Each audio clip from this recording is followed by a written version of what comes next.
Michelle? Daniel, OG OG Rose? Rose. Kids are asleep. So I thought we would talk about willing and wanting people this evening. It's a blog up on our Medium page. Yeah, find it at ogrose.com. Mm-hmm. Just shorter work, and it's going to be talking about the difference between will and want. Yeah, I like how the paper gets into this distinction about, people who are more motivated by their want versus people who are more motivated by their willingness, Right. And the paper, the blog is really kind of getting into the dynamic of how both those roles or motivations can be misinterpreted. Yeah, and they can both feel like they're the ones making the sacrifices. They Right. can both feel like the martyrs. And, one of the things that's always important to keep in mind is that most people feel like they're the victims, that they're making the sacrifices, that they're the ones who are pulling a lot of weight, and that they're, maybe the term is people feel unappreciated. Just about everyone feels unappreciated. And people who say are wanting people, like they want to do something, they can often feel like they're taking on the responsibility of a choice. They can feel like, okay, well, I want to take care of this family, and therefore I'm responsible for this family, while everyone else just sits around and waits for me to do it. Or I want this company to succeed, and everyone else is just going through the motions, and I'm having to lead the pack. Mm-hmm. Where someone who's willing, maybe someone else is, say, they're willing to go to the movie theater, to go to the movies, because the other people in the family want to go, but they don't actually want to go. They're willing, but they don't want to go. Mm-hmm. And very often we conflate these terms together, where we assume that somebody who's willing to do something also wants to do it, when that person may not want to do it at all, but now they're thought of as wanting to do it because they're willing to do it, and it's not appreciated, the sacrifices that they're making. Yeah. Where the person who wants to do stuff can be accused of being controlling and just doing everything they want to do, when in their mind they might be taking on the responsibility that other people aren't willing to do. And that can cause this dynamic where both sides feel unappreciated by the other. Yeah, I think too. I think that's like the idea of the wanting and willing. There's also something that I think about with how I would always hope that somebody isn't just simply willing, that Right. they would also want to do whatever it is. But the truth of the matter is that sometimes somebody is just simply willing, and they might not want. Something that I think is helpful is to, in making this distinction though, is to realize that somebody who is willing to do something doesn't mean that that's bad necessarily. Right. I think I associate it with bad, because I'm Right. like, well, they don't really want to. Right. They're willing to, but they don't really want to. Right. But that's not necessarily. That's almost just sort of a moot point. They're willing to. Okay, well. Well, take for example, if you got someone who's getting up and going to work, at 6 a.m. in the morning, do they really want to get up at 6 a.m. and go, to work? Sure. Probably not. Probably, especially if it's not like some blue collar whatever, but they're willing to do it because they want to take care of their family. But then, if you got a society that's saying, oh, well, if you're getting up and going to work, that must mean you want to go to work. Therefore, there's no honor in it because it's just what you want to do. Well, then you're going to get a society of a lot of men that, that might feel unappreciated, and then you get this giant backlash you're seeing today. But on the flip side, if you have women who are going to work because they want to go to work, and you say, oh, well, you want to go to work, but you're not, so you don't want to take care of your family, you don't care about your family. We do this, there's this thing where you can do where you say, we assume that if somebody wants to do one thing, that must mean they don't want to do another thing. Sure. So it's almost like this mono-wantness, that, and that can be very hurtful. So we just tend to have a very unsophisticated understanding of how human desire, will, and want operates. I think that's really spot on. Yeah, I think that there's a confusion with desire and motivations, and I think that it leads to people misinterpreting others, and assuming things about people. That's very hurtful. I think we, sometimes, truthfully, in the arts, this is an area where there's confusion, because does the artist want to do their art, or are they willing to take up this whatever bigger vision they have of their art? it can sometimes, I think sometimes it's like you said, this mono want. I think things are often just conflated in terms of want. Oh yeah, when it's a mixture, like they want to get the work finished, but they don't want to get up at 6 a.m. to do it before they go into work. They want it to be excellent, but they're only willing to suffer, the 50th time they have to revise the story. Do they really want to revise a story 50 times or rewrite it? No, not at all. But that they have to be willing to do that in order to accomplish what they want. And then, of course, there can be, did Dostoevsky want to write The Brothers Karamazov? I mean, he suffered tremendously to make that happen, but he wanted to change people's lives for the better and believed that The Brothers Karamazov was a way to do it. So it's just, once you start saying, oh, well, it's just what he wanted to do. It's just what he wanted to do. You really do, you dishonor things that should be honored, and you take nobility out. There's no nobility in life. Everything's just an expression of want and selfishness. Certainly, and also that idea of this flippant, like, well, he just wanted to do it. But then it's weird because that is sometimes how people can feel towards things that should actually receive honor, you know. But in the same vein, people like also glorify ones. Right. You should get what you want and you should do what you want, Right. So it's just it's a confused sort of area. Well, it maybe what it is if there's no nobility because it's all just wants, then you should just do what you want. Then you want to just do what you want because that's all there is. Maybe it's kind of a Nietzschean will to power sort of thing. Right. And this might sound cynical, but I think sometimes too people's want, willingness, how they parse that is also very in line with just what's accepted. With the social script and their personality. What's if it's something that everyone else is doing or you should be doing, then it's well, look, you're willing to do that because that's something you're taking up because it will be important or essential or whatever. But then if it's something that isn't, then you just want to do that. Well, and I think this is also getting at where you can only really know the breakdown of wills and wants if you're the individual. Yeah. And so that means we really have to have a lot of trust. And if you really do understand that, this is a generalization, but I think it's pretty true that in the modern world, most people feel unappreciated. Everyone's kind of feeling alone. Everyone's feeling like what they do is not appreciated. If you just know that and you know that who you're thinking about is probably feeling that way, you'll be much kinder. I think so too. I think that's 100% true because I think in my head it gets very, the will and the want, they kind of just, the willing person, the wanting person, it can very much swirl around. Yeah, and it's both, like no one's a pure introvert, no one's a pure extrovert, no one's a pure will person, no one's a pure want person. Exactly, but I think that when you just realize that, I can't assume, right? If the person's willing or wants to do X, Y, Z, then like you said, there's a lot more trust, and I think honestly in relationships it's so freeing.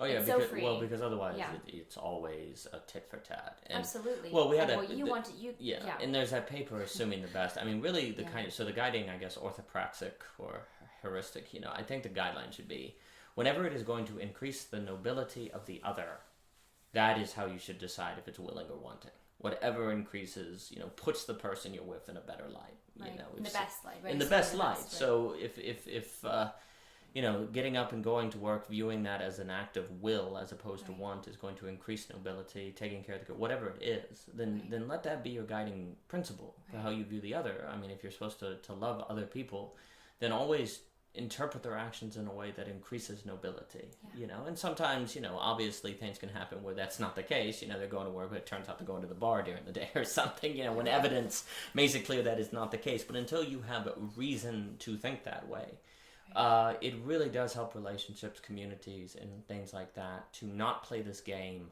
of determining that people are just doing what they want to do, all the time, because then everything gets very hurtful very quickly. Yeah. And that feeling of being unappreciated only gets exacerbated. I just think it is really key for life to view people in the light that increases their nobility. Yeah, I think that with this whole idea of giving, assuming the best, there's something about realizing that people making sacrifices, doing things that they're willing to do, that being noble and honoring that and respecting that. And then also the idea that wants aren't necessarily bad, Right. They can be good or bad. It's Right. sort of just in what, I mean, that's not exactly what the paper is kind of really desiring to get into necessarily, but just to make that have that understanding that the wants are not necessarily good or bad. They're just something that somebody can be oriented by their wanting versus their willingness. Well, I mean, it's not possible not to have wants. It's Right. not possible not to have wants or wills. The problem is everything is an expression of a positive desire. You know, Right. if one is going to work, it's because they want to go to work. If Right. one is, cleaning the house, it's because they want to clean the house. If they, everything, and therefore there's no nobility because it's just an expression of what they want to do. Right. That's when you get the problem. There is nothing wrong with wanting ice cream. There is nothing there's nothing necessarily inherently wrong with wanting to take a walk. Right. The problem is using wants as a way to read the actions of other people as selfish. Yeah. To read them as inconsiderate, or to just simplify human motivation down to desire. That's when you get all these problems. Right. So instead of it reading what everyone's doing in terms of desire, just stop. I mean, just like stop thinking about that lens, or just maybe focus on one's own self and what are your motivations and focus on that. I mean, well, I think certainly focusing on yourself would be key. Are you just doing what you want to do because why do you want it? Then you ask these why questions. Why do you want this? What are you wanting? Is it because you want to help other people? Because you want status? Because you want money? Like, what is your wants?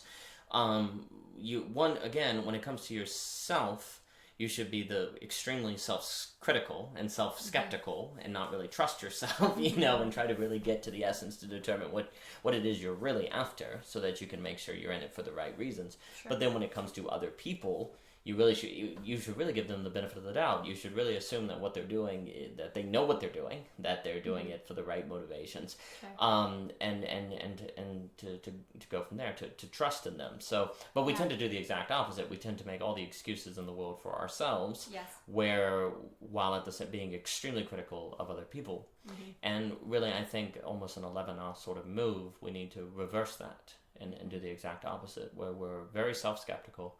But then when it comes to other people, we assume that what they're doing is the most noble possible course. Yeah. And unless, obviously, there's reasons where that cannot be denied. If, they're clearly sneaking out in the morning and at a bar all day, like I said, well, if you discover that, well, then there you go. But then, of course, the next topic that this can get into is why do people tend to make this mistake? Well, then it gets into worry. It gets into fear. It gets into like wanting to make sure they're safe and wanting to make sure they're making the most of their potential, or that they're not taking advantage of their husbands and wives. So, there's all these good motivations that make people become overly judgmental or tend to conflate want and will, and to interpret everything as just raw desire. So then you get into the whole topic of worry, which we have all those papers on. Yeah. People often use the wanting, willing to sort of judge another person, to sort of say, oh, well, they just want to do that, or they're willing to do that. But really, they just need to stop. Stop. Oh yeah, that's kind of the biggest idea of the whole work, is that entire just even trying to dissect, the motivations of other people, that just causes so much trouble. It does. It really does. It really does. And then even yourself, because you get paralyzed. Right. Like, I think that's a big thing. And I know I feel it. I'm sure other people feel it too. But when you can sometimes have this feeling of, well, oh, am I doing all that I want to do? And sort of start to get really, well, is this what I want like to you were do? happy, you were fine, you were great actually. Right. But then you start thinking, about it, and then you can wonder, well, if I'm not doing what I want to do, like, why am I not? Or, or how could I, then you start getting overwhelmed, because you're like, well, I have so many things I want to do, and that might not be true for every person. But if you're just have that type of energy or creative whatever, then you have a plethora of things you might want to do. Right. So then you think, well, how can I do all of those things? And you're not going to be able to actually do all of those things.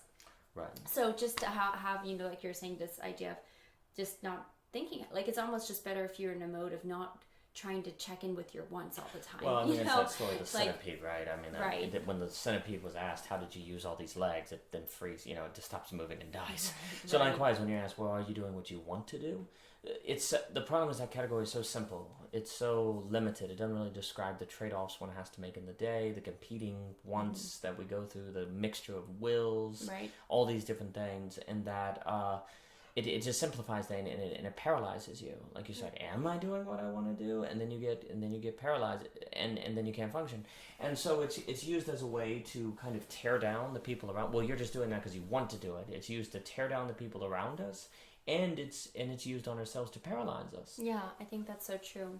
And I mean, that's, again, if there's something that you're wanting to do, then you would just kind of already, kind of like the centipede walking, you just kind of do it. Yeah, that's right. I think there's something very that should be, in a way, but something very organic about fulfilling like a. Well, I mean, Timothy Keller has that idea rather than think in terms of selfish and selfless, it's just best to be self-forgetful.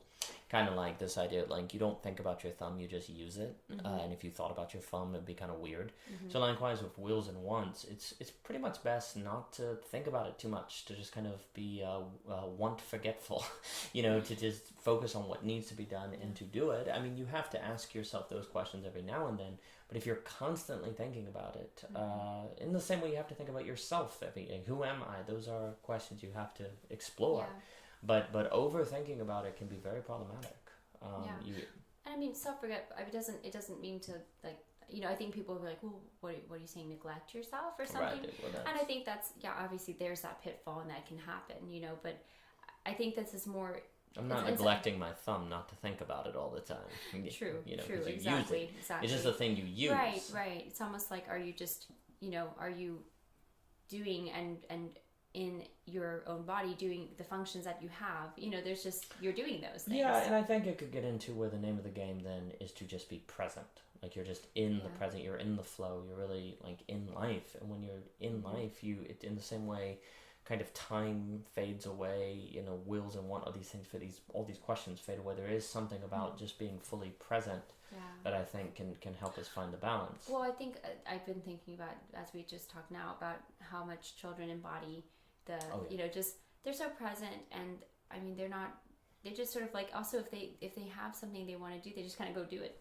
They're like, I'm going to go play a box, or I'm going to, and I think there's a little bit more of I think children definitely are more present, and also they're not thinking about the questions of, am I doing what I want, which I think frees you up to actually end up doing what you want instead of thinking about doing what you want. And maybe there's also a problem where, like, when you say, am I doing what I want to do? Well, that means you have to answer who you are. But you see, who you are tends to be a result of what you do, and so then you get all froze up, so you have to just do, sometimes just act and leap. Right. Take these Kierkegaardian leaps of faith, because if you don't, you're kind of in this circular trap you can never escape. Yeah. So I think generally want forgetfulness is good when it comes to other people, not trying to kind of parse and analyze what they want to do from what they're willing to do, to be one forgetful toward other people as well, and to assume the best, assume whatever puts them in the most noble light is what you should use as your interpretive lens. Well, this has been OG Rose, another night with the kids asleep. For more, please visit ogrose.com. And thank you for your time. Thank you, guys.